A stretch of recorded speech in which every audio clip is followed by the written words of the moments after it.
不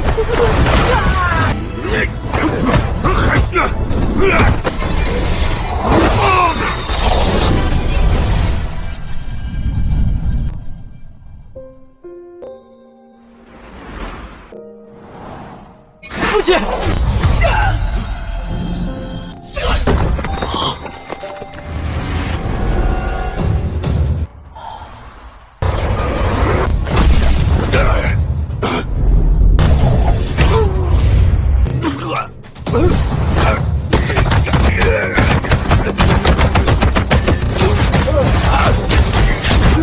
你到底是谁？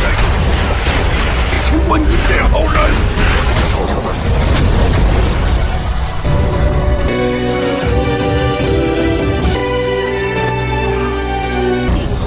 你是？我是八级。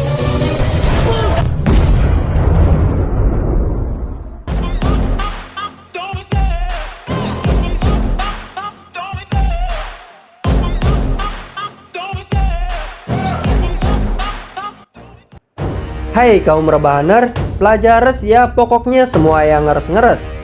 By the way, apa kabar kalian semua? Apakah wifi tetangga masih aman? Jika masih aman, silakan kalian berbaring nikmatin filmnya sambil ditemani kopi dan sebatang kayu surgawi. Di video kali ini, gua akan melanjutkan Donghua yang berjudul Battle Through the Heavens Origins Part 3, part terakhir di season The Origins.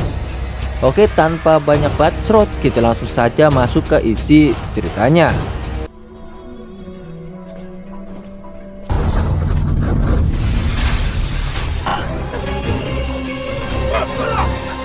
Lanjut cerita, Xiaoyan yang bertemu Sun Er pada saat akan melarikan diri. Akan tetapi Xiaoyan menyamar sebagai orang lain, dan dia beralasan jika dia disuruh menyelesaikan masalah yang diderita Xiaoyan.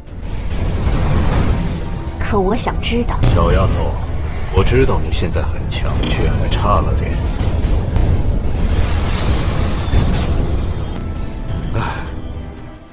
Akhirnya Yalao yang sedang menyamar di tubuh Xiaoyan pun membuka alasan jika dia membantu Xiaoyan karena para preman telah menindas gadis kecil yang sangat disayanginya. Maka dari itu Xiaoyan meminta bantuan untuk menghabisi para preman tersebut. Pada akhirnya Sun Er memahami situasi yang terjadi. Dia mengatakan jika Xiaoyan dapat memulihkan bakatnya karena kemungkinan ada hubungannya dengan Yalao. Dan Sun Er pun memohon jika Yalao membantu Xiaoyan dengan tulus. Jika tidak, Sun Er akan menghabisi Yalao bagaimanapun caranya. Setelah itu Sun Er pun pamit pergi dan dia meminta agar Yalao merahasiakan kejadian tersebut pada Xiaoyan.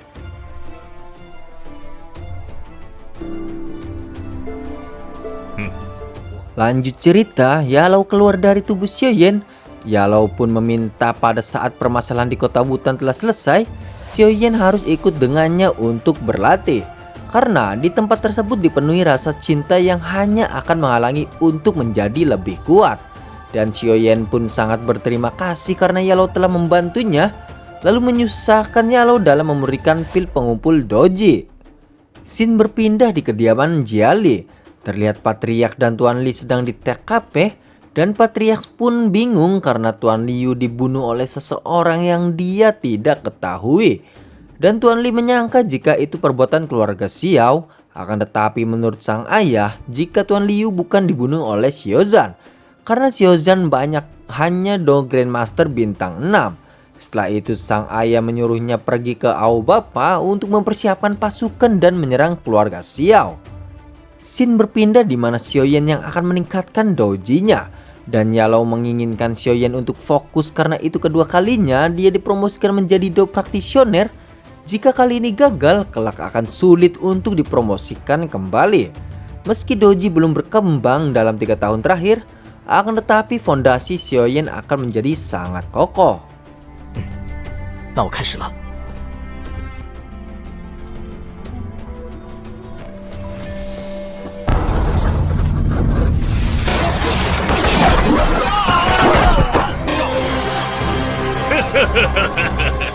Scene berpindah kembali di kediaman Xiao. Jialibi dan Aobapa yang akan menyerang Xiaozan. Karena dalam waktu singkat, Xiaoyan bahkan dapat berkultivasi ke tingkat 9 dan dia menyerang alkemis di pasar kota. Pada akhirnya peperangan pun dimulai. 你们萧家必须血债血偿，个不留！走，二位长老，杀你！切记，不要放过萧炎这个臭！ Lanjut cerita, Xiaoyan akan memadatkan dojinya. 快，举动之气拳！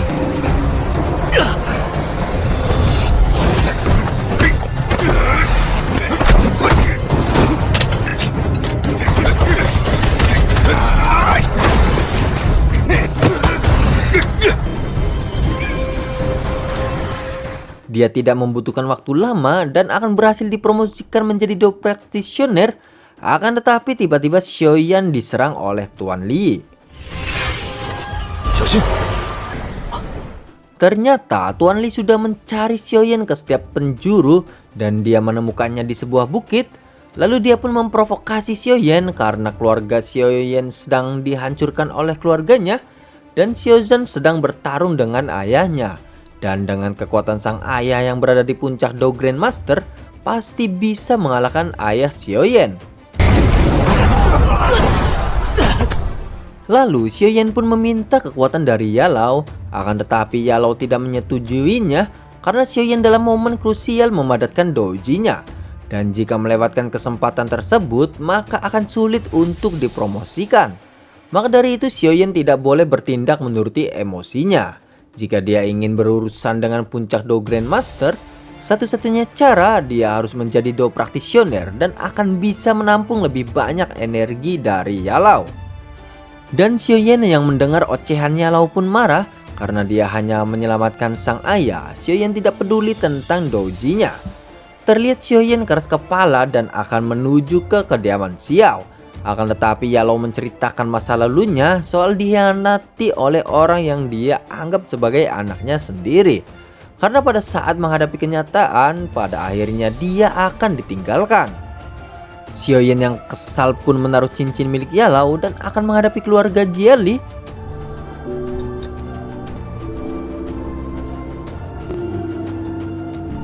才会这么说。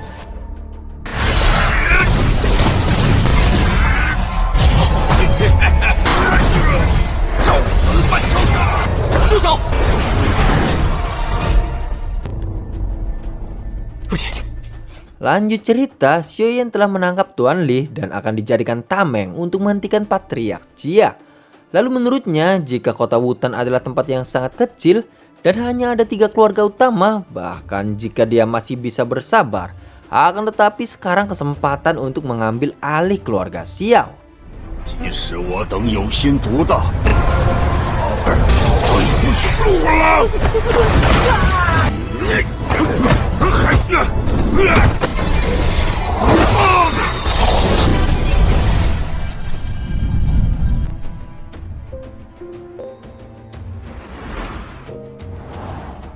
父亲，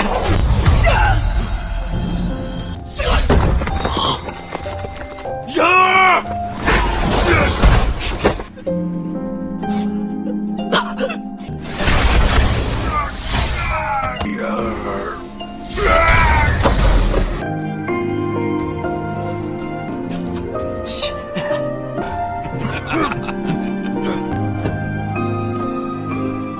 Akhirnya Xiaoyan terkena serangan Tuan Jia. Dia pun sangat sedih melihat sang ayah disakiti oleh Tuan Jia. Akan tetapi tiba-tiba Yalao tidak tega terhadap Xiaoyan dan akan membantunya.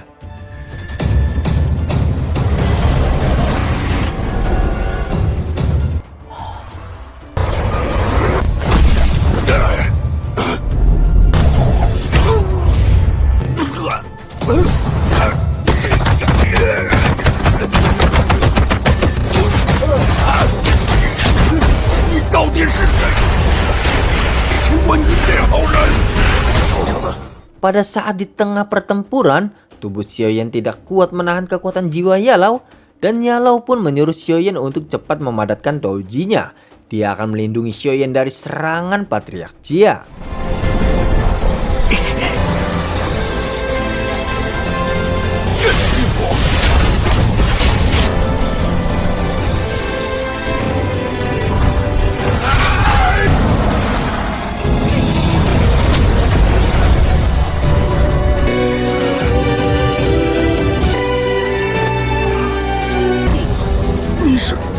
老师，大吉！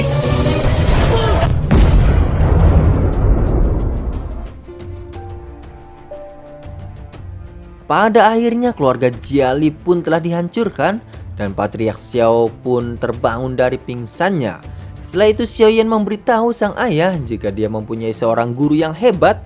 Lalu menurut Yalao, jika kedepannya Xiaoyan akan pergi berlatih dan sementara waktu meninggalkan keluarga Xiao. Lanjut cerita, Sun Er yang sedang melihat situasi Xiaoyan dari kejauhan. Terlihat Ling Ying meminta maaf karena tidak bisa melindungi Xiaoyan.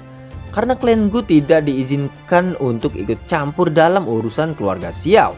Akan tetapi Sun Er masih marah karena Xiaoyan telah babak belur oleh keluarga Jiali. Scene berpindah pada Xiaoyan dan Yalao. Dia berterima kasih karena telah membantunya. Dan Yalao pun tidak menyangka jika Xiaoyan yang benar-benar berhasil memadatkan pusaran dojinya. Setelah itu Xiaoyan masih penasaran karena Yalao bersedia mengangkatnya sebagai murid. Dia beralasan jika Xiaoyan bukan orang sembarangan karena bisa menahan kekuatan jiwa miliknya yang begitu besar. Maka dia masih bisa bertahan untuk saat ini. Ternyata Yalao ingin sekali bangkit dari kondisinya yang sekarang. Dan dia pun akan memberikan latihan yang dapat berevolusi pada Xiaoyan. Latihan itu disebut teknik pembakaran dan sangat sulit untuk melatihnya. Karena setiap kali berevolusi dia harus melahap Heavenly Flame.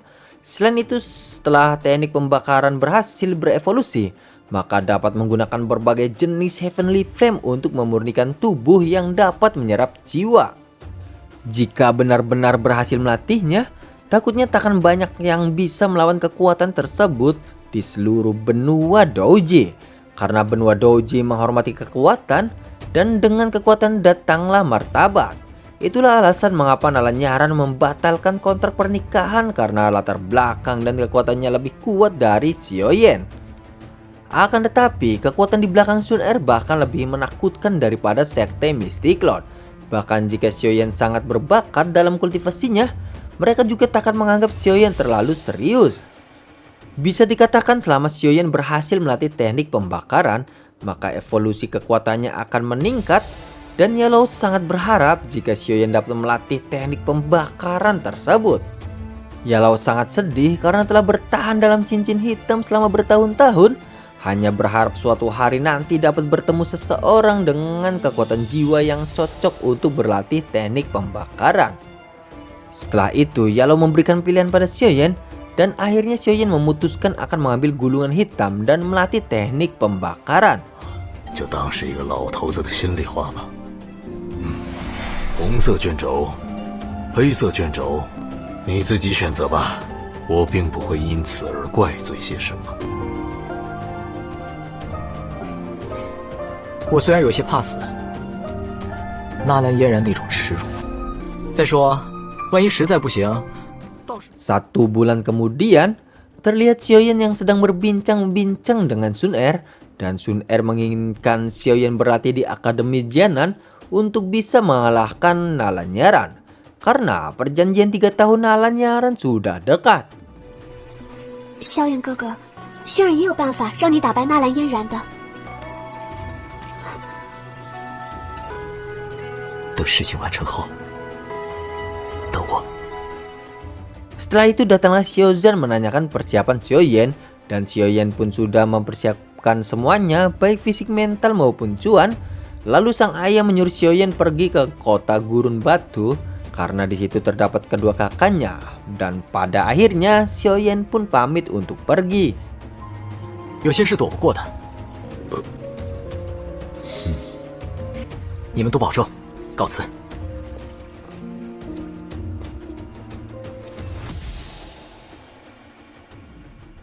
老师，接下来我们怎么做？